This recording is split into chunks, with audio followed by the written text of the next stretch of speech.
This is the fourth scheduling of the talk by Robert Fiske. Bob told me that he is renting out his talk to the Vermont Ski Association because every time he schedules it, it snows, which has been the case, except today, and we have a beautiful day in Vermont, so a little windy. So we're just immensely pleased to have Bob here. I want to just mention a few folks, recognize a few folks in the audience, say a few things about Bob, and then turn it over to Jennifer Taub, who's going to do the formal introduction. I'm Tom McHenry. I'm the Dean and President here at Vermont Law School. It's wonderful to see you all here, particularly all of you students who are here. This is going to be an immensely informative presentation. Several of us in the audience have actually heard a miniature version of this that Bob gave to us back in December in New York at the Explorers Club. And it's a fascinating story and an important part of American legal history. Bunch of people who are here that I just want to recognize. Pam Stevens, who's coming to visit us today. Raise your hand, Pam, to see. Ann Debevoise, right here in the front, who's right here, one of our emeritus trustees. Judge Schweibel and his wife, who are here. Janet Fiske, who is with us, and never ceases to find it interesting to hear what Bob has to say about things. And we have Kingpin Roth, our former dean. Kingpin, where are you hiding? Professor Firestone, I see you hiding at the end of the row there, but we'll ask you a question later on. And numerous faculty members from the school, but mostly our students, many of whom were not born at the time that you worked on the Whitewater investigation, Bob. Bob Fiske is serving the second set of terms on our Board of Trustees. His son attended Vermont Law School. We honored him as a great philanthropist last year at graduation. Bob is, in my mind, a lawyer's lawyer. His book, which I think Jennifer will show you, is entitled Prosecutor, Defender, and Counselor. I would emphasize the last of those. Bob Fiske is the first person on the Board of Trustees that I go to when we have a knotty and complicated issue, because he brings the skills that I hope I would have half or quarter of, but I would wish upon all of you, which is to think immensely clearly about an issue, to analyze the pros and cons and look at both sides of it, and to give thoughtful advice. And sometimes it's the advice you don't want to hear, but that's what makes Bob such a terrific lawyer. So he is the best of what the legal profession can provide. I also want to mention that Bob completed a number of times Ragbray, which is the race across Iowa on a bicycle, which I'm hoping to someday do. And if you have a chance, you might get lucky enough to look at his book and learn about all of the fascinating careers that he has had. In his lifetime, he has had 4 or 5 full-time legal careers. So with that, I'll turn things over to Professor Jennifer Taub, a professor here at Vermont Law School, but taking a semester to help University of Connecticut Law School. So that's where she is for part of this semester. Jennifer, thank you very much.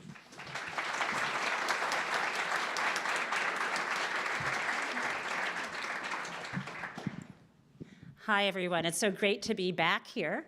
I love, teaching, and so it's a pleasure to be able to teach at UConn, but I miss all of you. So thank you. I'm glad to see students here, to see staff, and to see faculty and community members join us today.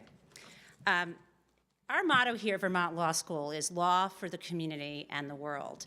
And I do think that Bob Fiske is a lawyer for the community and the world. For our community, he has been an active member of our Board of Trustees and a very generous supporter of the school. And that's so important to us. And for the world, in the legal community, he's been a tremendous role model in both public service and private practice. And we're so fortunate to benefit today from his experience and knowledge, talking about the role of the special prosecutor and special counsel dating back to Watergate through the Clinton era and today. So thank you so much for being with us. I've decided, because I have never had the privilege of working with or for Bob, that the best way to give you a sense of the kind of person he is to read you a few excerpts from the introduction to his book, as well as things that he has also said. One way you can learn a lot about a person is what people who've worked for them say about them. And so I'm going to quote from a judge many of us greatly admire, Judge Jed Rakoff, federal judge out of New York. And he said this. He served as an AUSA, an assistant U.S. attorney, when Bob Fiske was the U.S. attorney for the Southern District of New York. He said, as a lawyer, a public servant, a purveyor of justice and judgment, and a man of heart and dignity, Bob Fiske is a living ideal to which the rest of us can only aspire. I cannot imagine a greater antidote to cynicism or a greater source of pride than to have been one of his team. One last thing to say about him, he also received the praise of so many people that I can't possibly read it all now to you, but I'll also mention Senator George Mitchell. And he said, Bob Fiske is a role model for anyone engaged in public service or in the private practice of law. I have long admired and sought to emulate his rare combination of legal skill, personal integrity, and good judgment. His life story is an inspiration to all Americans, not just those directly involved in the private or public practice of law. Thank you again for joining us, Bob.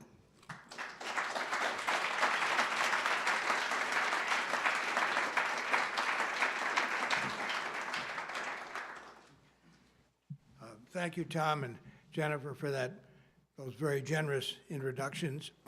It's a real pleasure to be here to be able to talk to you about what is, to say the least, a very timely subject. But it really goes way back, but in modern times it goes back to Watergate. And what we're dealing with here is how do you deal with a situation where a very high-ranking government official, the president, the attorney general, member of his or her cabinet, is charged with wrongdoing.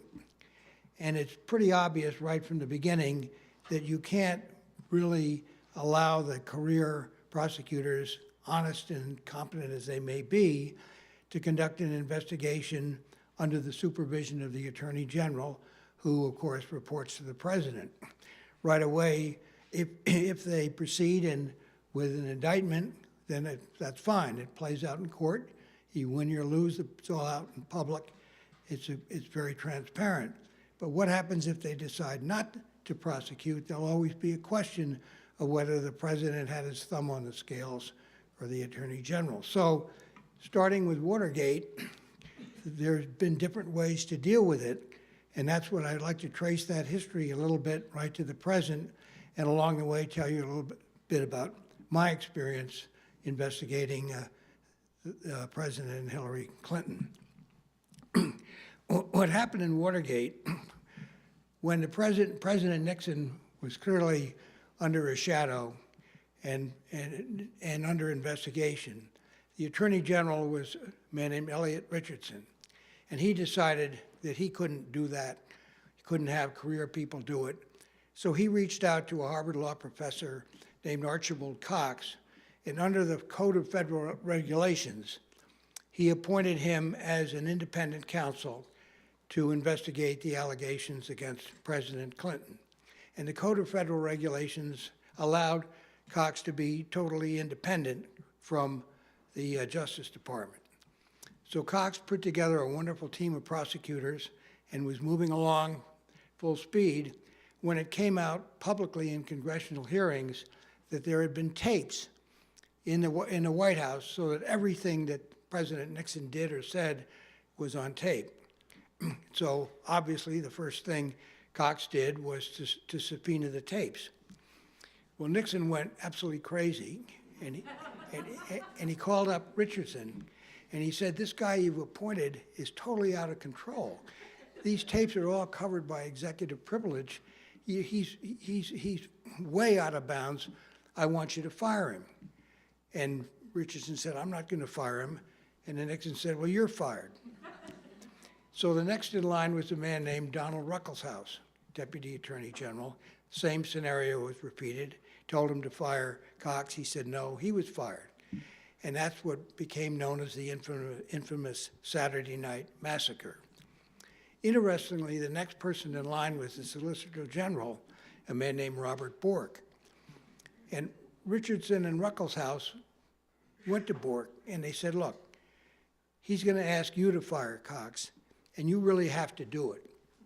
Because Richardson and I, the two of us, we've made the point. But what's going to happen if you don't do it, he's going to keep going down the Justice Department, and sooner or later you'll find some assistant deputy of something that will be willing to fire him and will be the Attorney General, who will be nowhere near as competent as you are. We need you to be Attorney General, so you need to fire him. So, but Bork did, and then he brought in a new independent counsel, a man named Leon Jaworski, and as they say, the rest is history. Jaworski prosecuted all of Nixon's top people, Haldeman, Ehrlichman, Dean, Mitchell. They were all convicted, and it all had a happy ending. But in the aftermath of that, Congress said, you know, we really can't let this happen again. And so they, in 1978, they enacted something called the Ethics in Government Act. And what I'd like to do, when the topic here is independence versus accountability, and the Independent Counsel Statute, Ethics in Government Act, was the first step towards independence. But as you will see, as time went on, there is a real conflict between whether you want someone that is truly independent, not subject to any control at all, or whether that person should be accountable. If they're accountable, to whom are they accountable? And if they're really accountable, then how can they be independent? And you can't have both. And so as time goes on, the pendulum has moved from independence to accountability, as you will see. The Ethics in Government Act basically said that when there's an allegation of wrongdoing against a high-ranking government official, what they call a covered person, then the Attorney General can apply to a special court, which was established by Congress, called the Independent Counsel Court. The three-judge court appointed by the Chief Justice. And once that's done, that person is absolutely, totally independent with no control by the executive branch whatsoever. There's no limit on how long the investigation can go on. There's no limit on what kind of a budget, how much he or she spends, and the person is free to pick his or her own staff. Can only be removed for good cause, and importantly, if that happens, then that decision was reviewable in the district court for the District of Columbia. So basically, Congress was trying to make the position of independent counsel bulletproof. If you got fired, you could get judicial review. And then, interesting, and this is very, very timely subject, at the end of the investigation, the independent counsel had to file a report with the court, which detailed report covering everything he or she did, and very importantly, if they described the indictments, but if they decided not to prosecute, then they had to set forth the reasons for that. And then it was up to the court to decide what to do with that report, whether to release it publicly or to Congress, subject to whatever editing they wanted to do. But there was a provision in there that said the court had the power, and they usually did, once the court got the report, to give it to any individual that was criticized in the report, so that that person would have an opportunity to review it, write their own response, and then that response would get filed with the report when it became public. There was a sunset clause which said that the statute expired after 5 years, the idea being Congress wanted to be able to continually monitor this and decide whether it was a good idea to go on with this. Well, it went on for 10 years, basically pretty much uneventful. There were maybe 10 or 11 independent counsel appointed under the statute. Almost all of them ended up deciding not to prosecute the allegation that was made. There was really not much of a controversy at all. The one exception being when a man named McKay in Washington was the independent counsel investigating Attorney General Meese, and he concluded at the end not to prosecute Meese, but he filed a report that said essentially, well, Meese committed crimes. I think we could prove that he engaged in criminal conduct, but they were technical crimes, so I've decided not to prosecute. Well, there was a huge hue and cry how unfair that is. You know, at least you indict him, he gets a chance to prove he's innocent. This way, you just tell him he's guilty without ever giving him a chance. And McKay said, look, don't blame me. This is what Congress said. They said I had to give the reasons. These are the reasons. So that was really the only major controversy that occurred during the first 10 years. Then in 1986, Iran-Contra came up, and my former partner, Lawrence Walsh, was appointed the Independent Counsel. And as time went on, the Republicans in Congress got very upset with the way he was conducting that investigation. They thought it went on too long. They thought he was spending too much money. They thought he wasn't fair. And so when the Independent Counsel statute expired the next time, the Republicans who controlled Congress refused to renew it. So that was the situation in 1993. There was no Independent Counsel statute. That was the first year of President Clinton's presidency. And in the summer of 1993, two events sort of in confluence again created a cry for the appointment by Janet Reno, the Attorney General, of an independent counsel under the Code of Federal Regulations, the same way Archibald Cox had been appointed by Richardson. The first was that there was a municipal judge named David Hale in Little Rock, who also had a small business company called Capital Management. And he was indicted for fraud against the Federal Small Business Administration because he had borrowed money ostensibly for loans to the underprivileged and really was loaning the money to his friends. So he was indicted by the U.S. Attorney in Little Rock.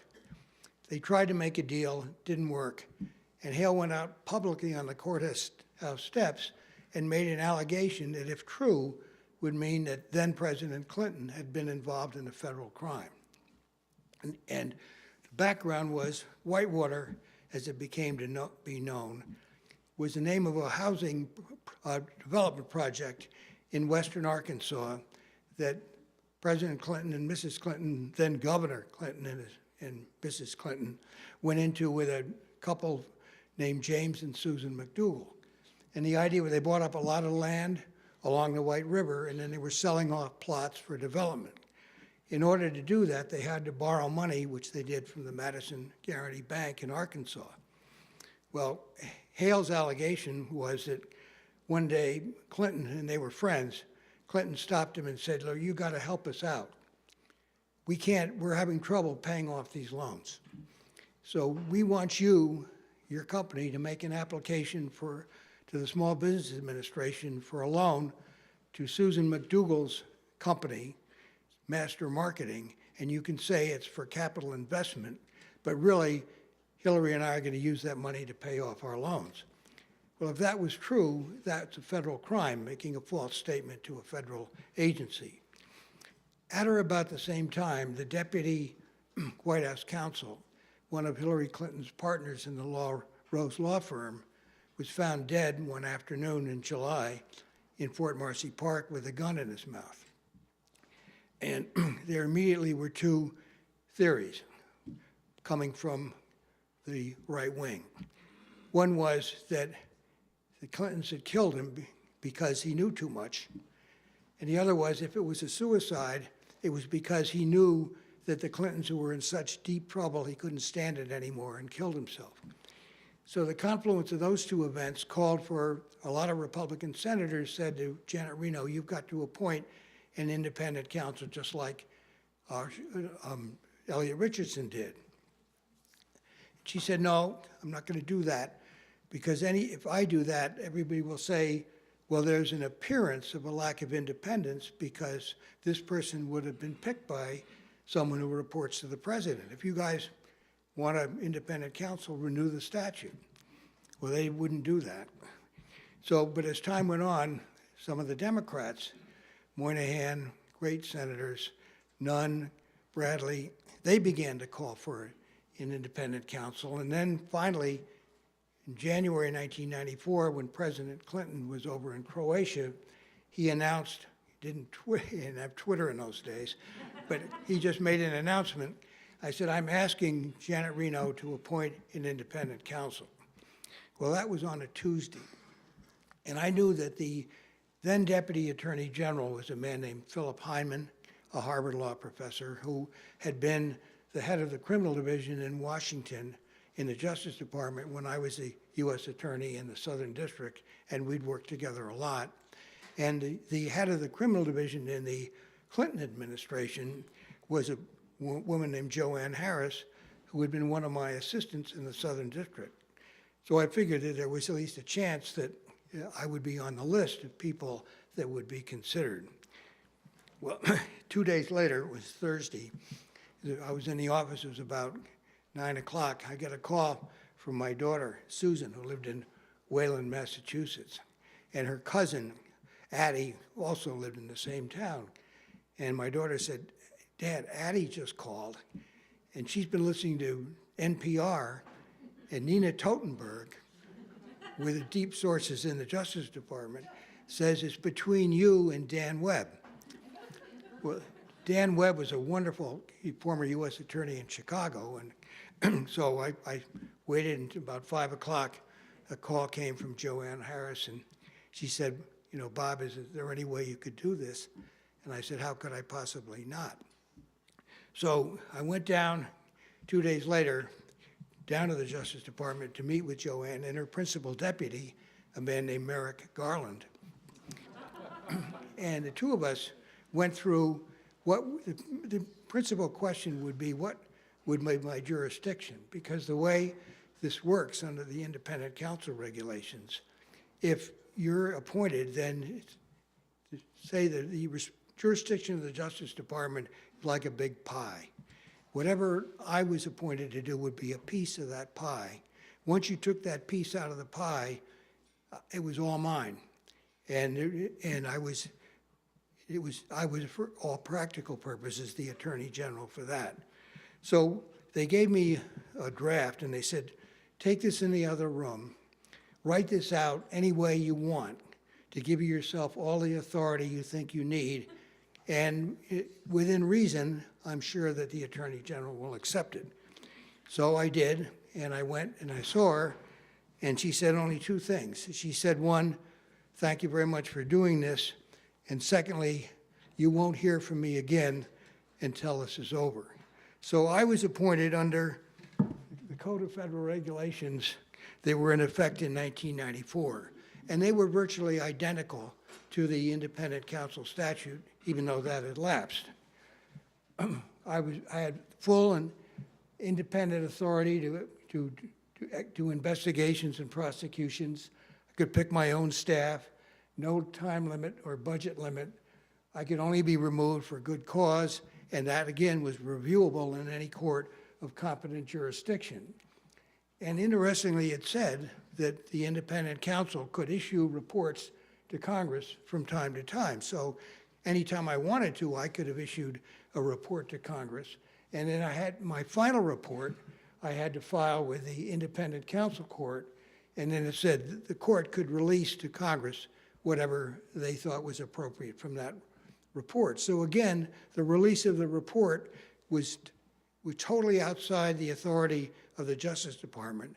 They had nothing to say about it. The question would only be what I decided and what the court decided. So there I was, January 1994, a little over 25 years ago. And I remember thinking, here I am. Yesterday, I was a lawyer in private practice, talking to my clients. Today, for all practical purposes, I'm the Attorney General of the United States for one of the most high-profile investigations ever. I have no staff, I have no office, I have nothing. So the first thing I had to do was put together a staff, and that's a story that's interesting in and of itself, because I started right out with three people that I knew really well. The first person I picked was a woman named Julia O'Sullivan, who had worked with me at Davis Polk and was then a Southern District assistant, now a very prominent professor at Georgetown. And the other two were Dennis McInerney, Mark Stein, also former Davis Polk associates with the Southern District. So I started out with three experienced prosecutors.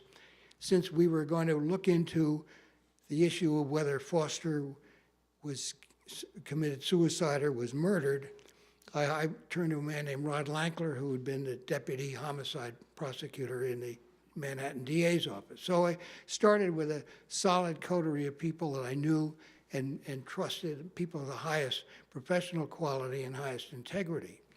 But I wanted to make it a national team. I didn't want it just a bunch of people from New York. And within the first 2 days, I had like 400 resumes. But I started looking through them, and a lot of them were really great on paper, but then I thought, I don't really know these people. And they may be the most professionally qualified in the world, but are they really team players? Are they gonna have sharp elbows? Are they gonna work together? Are they gonna complain if they don't think they're getting an important enough assignment?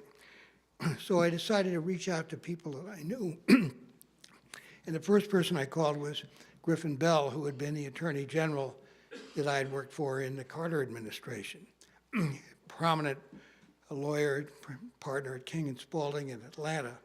And I said, Griffin, if you had this job, you got to have some like 45-year-old partner that you would bring in as your deputy. And he said, yeah. And I said, well, I would like to have that person for the next couple of years. And he said, well, let me get back to you. And he did. The next day, he called me back and he said, I got just the person for you. His name is Bill Duffy, 45-year-old guy. Came down, we hit it off, and he went on to become a U.S. attorney and a district judge in Georgia. The next thing I looked at, I had Julie O'Sullivan, but I wanted another woman on the team at that point.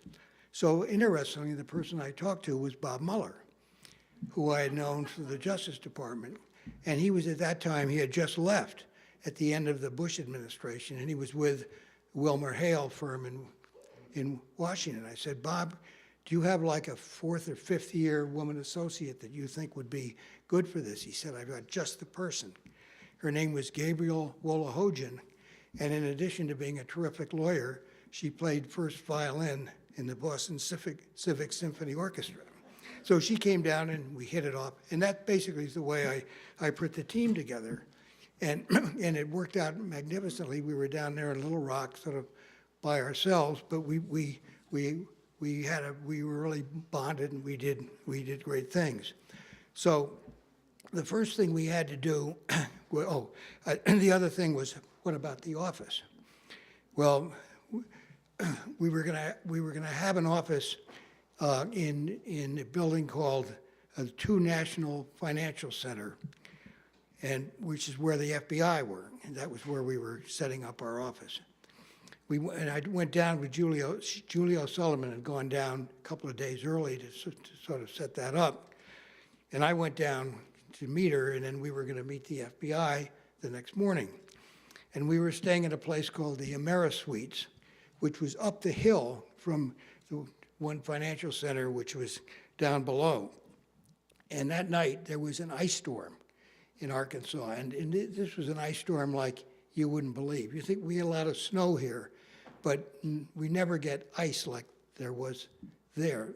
We got up the next morning, we're sitting at breakfast, we're watching cars in the parking lot with nobody in them, sliding sideways, crashing into each other. One guy walks out the front door, took one step and fell flat on his back. So we look at each other and we say, well, how are we going to get down to this office? We can't drive, we can't walk. Julie, brilliant, said, so we end up, we go outside, we sit down in our raincoats, we slide down the hill. And you can just picture the FBI waiting to see what's in the, and here he comes sliding down the hill. So anyway, that's the way we got started. Well, the first thing we had to do, we had to try the case against David Hale, because obviously he was a key potential witness against President Clinton. And I didn't think we could try him with one of our New York lawyers, so I tried to find somebody locally. There was nobody in Arkansas. They were totally conflicted. And through the American College of Trial Lawyers, I went to every friends in the 6 states around Arkansas asking for recommendations. And one of them from Texas was of a a man named Rusty Hardin, who had just finished 13 years as a prosecutor in the Harris County District Attorney's Office. He had tried 113 cases, won all of them, including 13 first-degree murder cases, and he'd been prosecutor of the year. So he joined the team. And after the first court conference, when Rusty met Hale's lawyer, it was obvious to Hale's lawyer, who had been sort of telling everybody, you know, he couldn't wait to take on some New York guy in the courtroom. All of a sudden, he's confronted with Rusty Hardin. The next thing we know, he says, "Can't we make a deal?" So we met with Hale. Hale pled guilty, and we filed an indictment. He pled guilty to the existing charges, and he pled guilty to a conspiracy which included the allegations against President Clinton. And so our first step was to see whether we could corroborate those allegations. Obviously, nobody was going to go forward with a case based solely on David Hale. So we were working on that. At the same time, we were doing an investigation into Foster's death, whether that was a murder or a suicide. And in the middle of all of that, all of a sudden it surfaced that there had been meetings between people in the White House and people in the Treasury Department about the work that the Resolution Trust Company was doing investigating bank fraud in Arkansas. The RTC was an arm of the Treasury Department. And basically the allegations were that the people in the White House were trying to find out what the RTC was doing, which included investigations which could impact the Clintons. So there was a real question of whether there was any obstruction of justice. And so we immediately subpoenaed all of the top people in the Treasury Department and the White House into the grand jury to start investigating that. And we were doing all of that, and we finally concluded on June 30 with two reports. One, we found that these meetings had not actually involved any effort to obstruct justice. They're probably a bad idea. The White House counsel lost his job because of it, but there was nothing criminal. And then we found that indeed Foster had committed suicide and had not been murdered. And that the interesting question there was, had he committed suicide in Fort Marcy Park, or had he, as some of the right-wing people were claiming, been murdered and then his body brought to Fort Marcy Park? And when the park police found him, he was lying on an incline. He had been sitting up, and he put the gun in his mouth, killed himself, and then fell back. And so he was lying on an incline. And I remember Rod Lankler had hired 4 extremely competent forensic analysts, the leading one being the chief medical examiner in New York, a man named Charles Hirsch. And he had also the medical examiner from Seattle and in the armed forces. And I remember just before we wrote our report, I said to Dr. Hirsch, okay, what is it, murder or suicide? He said, look, we do this all the time. This is what we do every day, try to decide, is it murder or suicide? On a scale of 100, this is like 98, a suicide. And I said, well, what about the idea that he was murdered somewhere else and brought to Fort Marcy Park? He said, impossible. And I said, impossible? He said, impossible. I said, you know, Dr. Hirsch, I've been doing this a long time. I've had a lot of expert witnesses. And they always say, well, on the one hand this, on the one hand that, on the other hand, and on balance, after careful consideration, it probably, I've never heard anybody just say it's impossible. And he said, well, let me explain why. And he was wearing a white shirt. And when they found him, the pictures taking of him lying there showed this spotless white shirt. And of course, what had happened was his heart stopped beating, all the blood ran down into his legs. And when they put him on the gurney to take him to the morgue, and he straightened out, the blood rushed up evenly, and his shirt was all blotched when he got to the morgue. And Dr. Hirsch said, look, if they'd shot him somewhere else and brought him here, that's the way his shirt would have looked. And he later testified before the Senate Judiciary Committee that it was his categorical, unequivocal opinion that it was 100% impossible that he had been murdered. So we issued that report, and we issued the report saying that there was no obstruction of justice in connection with these contacts. Ironically, the same day, literally the same day we issued those two reports, Congress reenacted the Independent Counsel statute, and President Clinton signed it. And so on June 30, 1994, Janet Reno applied to the three-judge court, the statute said, for the appointment of an independent counsel, and she recommended that they appoint me. She said he seems to be doing okay so far. And so that was June 30. And so we waited. And I figured, it'll take a week or two. Nothing happened. All of July went by. And on August 5th, August 4th, I flew to Washington. I used to go to our Washington office one day a week. And my wife, Janet, was at that time down in Florida visiting her mother, who had been very sick, and she'd been down there for about 2 weeks. So I said, well, I'll come to go to the Washington office Friday, and then I'll fly down, and we can spend the weekend together. So I got on the plane, got off, and as I got off the plane, I carried a beeper, that would beep, and you're supposed to see who called. So she met me at the airport, at the entrance. I came off the plane. She was standing there. My beeper went off.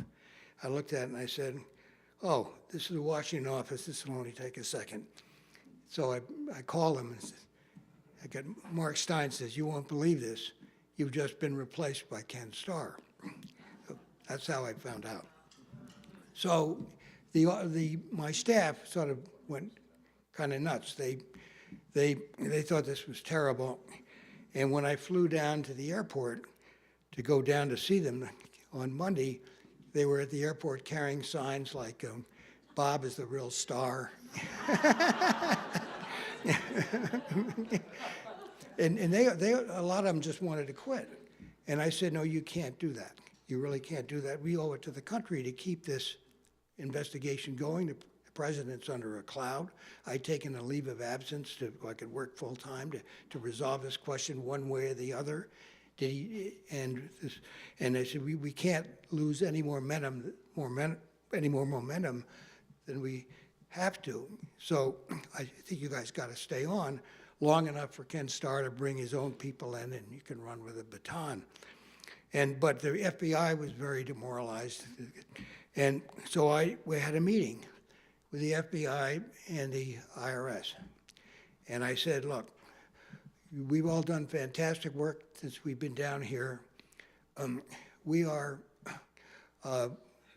will, I think, either this fall or this spring, return 8 indictments against 11 people, including the Deputy Attorney General, Associate Attorney General Hillary Clinton's other Rose Law Firm partner, Webb Hubbell, for cheating his clients and his partners on his expenses, and will indict the governor of Arkansas, Tucker, in other cases." I said, if we had been able to stay, we would have done that this fall and this spring. I said, "Ken Starr is a man of integrity. He has no prosecutorial experience, so it's going to take him a little longer, but I'm confident that he'll do the right thing with all the evidence that we've developed." And indeed, he did. All of those cases were brought and all resulted in successful prosecutions. And then, of course, Ken Starr went on, Monica Lewinsky, and all the rest of it. And so that created, this we're getting now into maybe a little more current times, but that created the same kind of adverse reaction among the Democrats that had occurred among the Republicans with Judge Walsh. And again, the Democrats were complaining this is going on too long. He shouldn't be investigating this in the first place. This guy's out of control. Nobody can tell him what to do. And so again, when the statute expired, it was not renewed. And there was sort of a general consensus that that was the right thing to do. And that was basically the end of the independence part of this whole concept.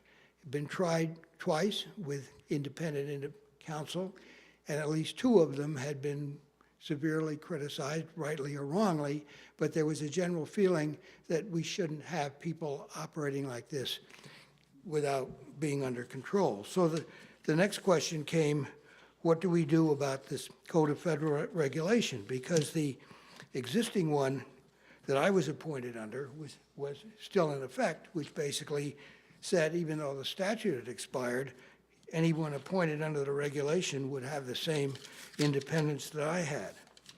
So in the early 2000s, they drafted a new Code of Federal Regulations, which comes very heavily down on the side of accountability. The principal drafter was a man named Neil Kochel, who was a Deputy Solicitor General in the Obama administration, and he and I have been on several panels recently talking about this.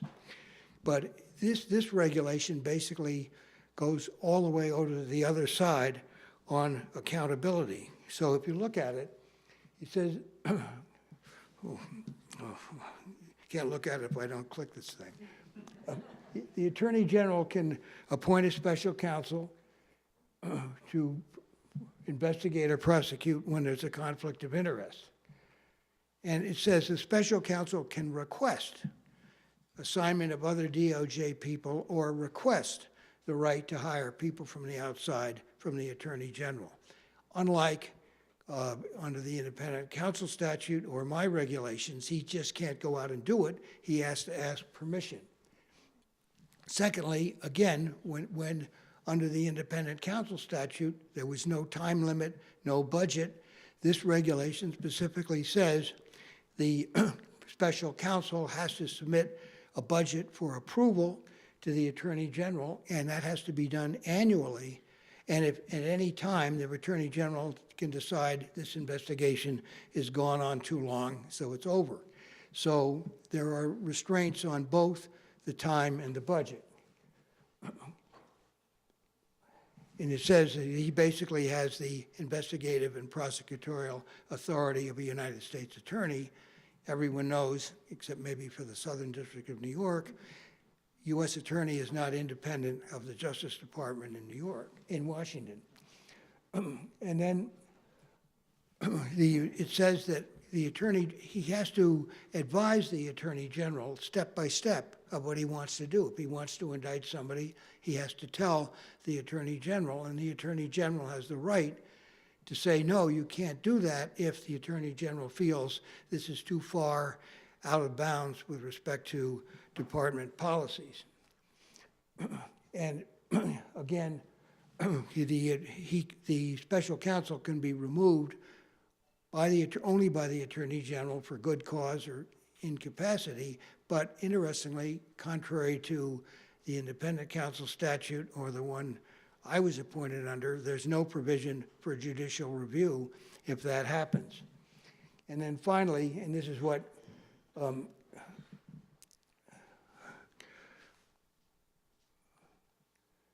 we're right at now, at the end he has to file his final report, and he files it confidentially with the Attorney General. And then it's up to the Attorney General to decide what to do with that, and that's what is so much in the press right now. What will Bill Barr do when Mueller delivers his report? The regulations say that he has to give Congress, the ranking members of the judiciary committees of both houses, an explanation of what the special counsel has found. And then he can determine that public release would be appropriate to the extent that it's consistent with department policies. And obviously the difference between that and reports under the Independent Counsel statute or the one regulations I were operating under is that the Justice Department does have control over what portions of the report will be released. That didn't occur before when the Independent Counsel was truly independent. So you can see the trade-off. And this is you can debate this all you want, but you can't have independence and accountability. They're absolutely irreconcilably inconsistent. And the arguments for independent counsel obviously are he shouldn't be subject to any supervision by the Attorney General if he's truly going to be independent. On the other hand, there's a lot of people that say you just can't have some alleged loose cannon out there with no control over him, and it's better to have accountability. And Neil Caccio will tell you very, very persuasively why he felt in drafting these regulations that accountability was the more important. But that's where we are now, and we'll all wait and see what happens presumably in the next week or so. So whatever, that's basically my overview of all of this, and I'd be happy to answer any questions. I'm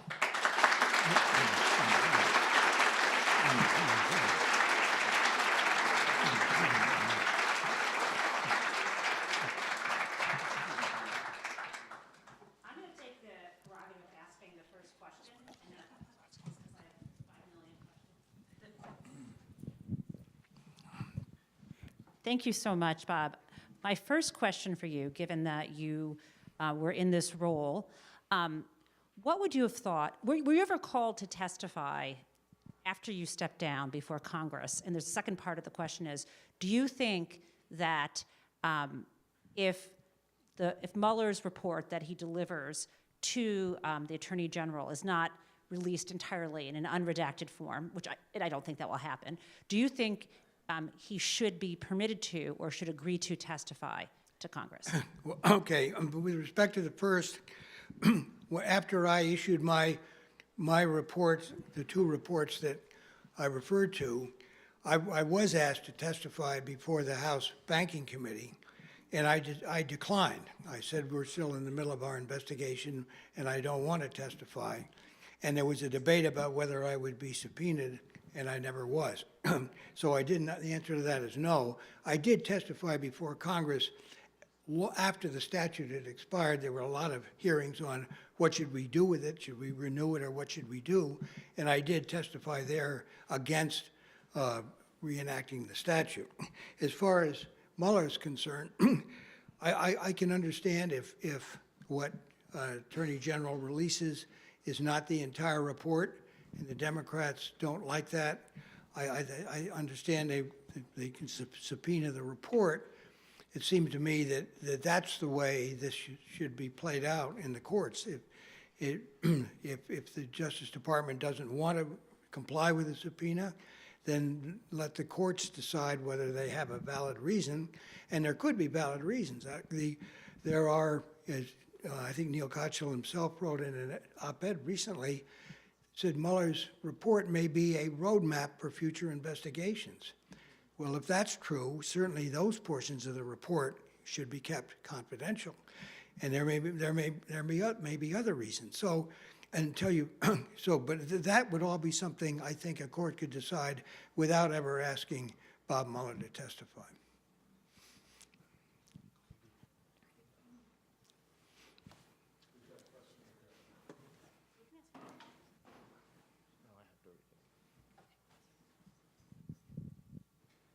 Who wants to ask the next question?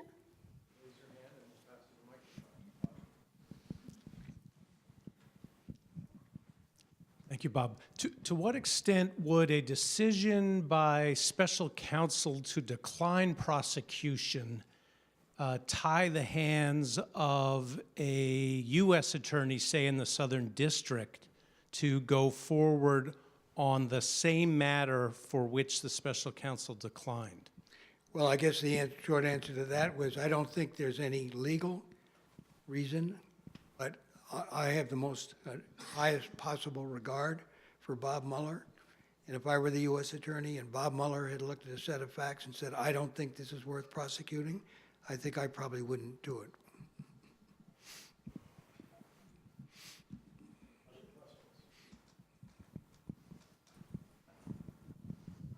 Is that one? We'll try it. What if the reason to decline is the argument of the DOJ policy that a sitting president cannot be indicted? Yes, well,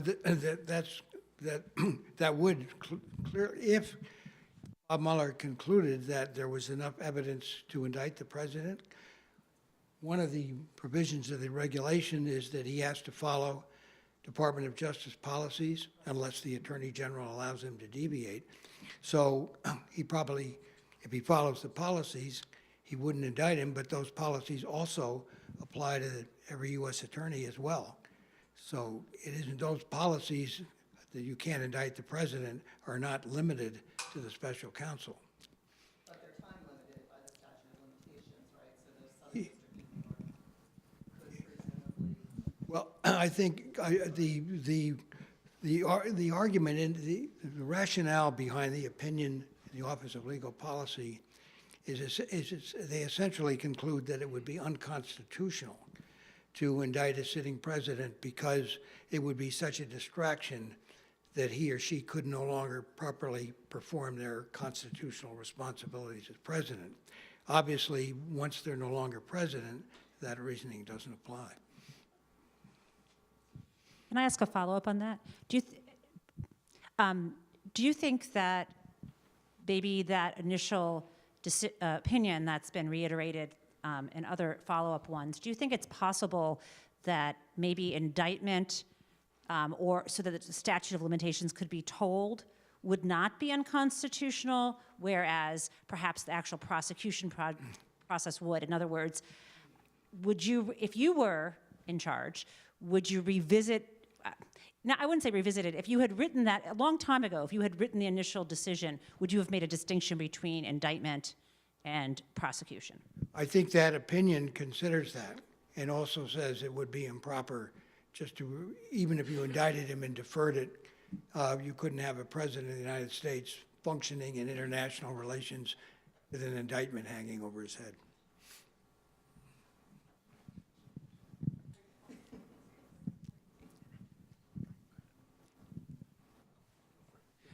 Woman in white.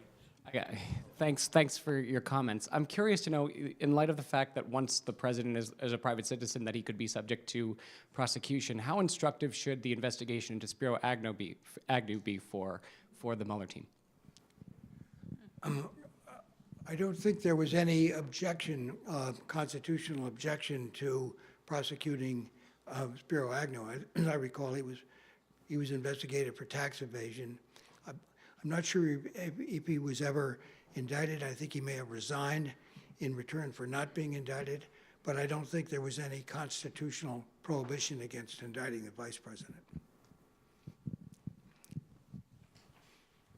As a follow-up to that, not so much to whether or not it's constitutional, but rather as a tactical maneuver to try to put pressure on the president, or to put pressure on the president now while he's in office to avoid running for re-election. I think that probability is probably low, but I think the idea was that when they were investigating Spiro Agnew, they put pressure on him to resign from office to preempt the possibility of a criminal assuming office when Nixon would later resign.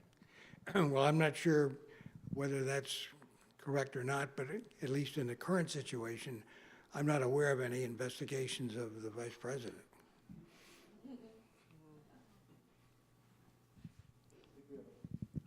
There's a question here. Sir, you had said when you were originally appointed, you left private practice.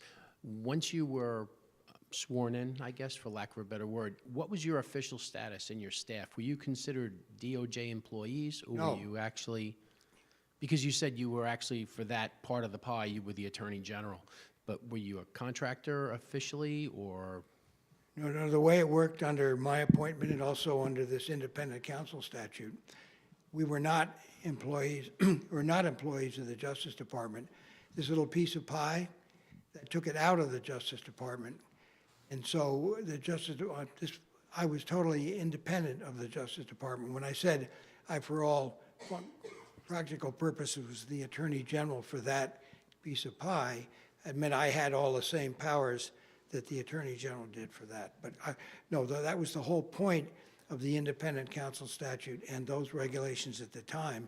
They were not under the control of the Justice Department, as contrasted with the current situation.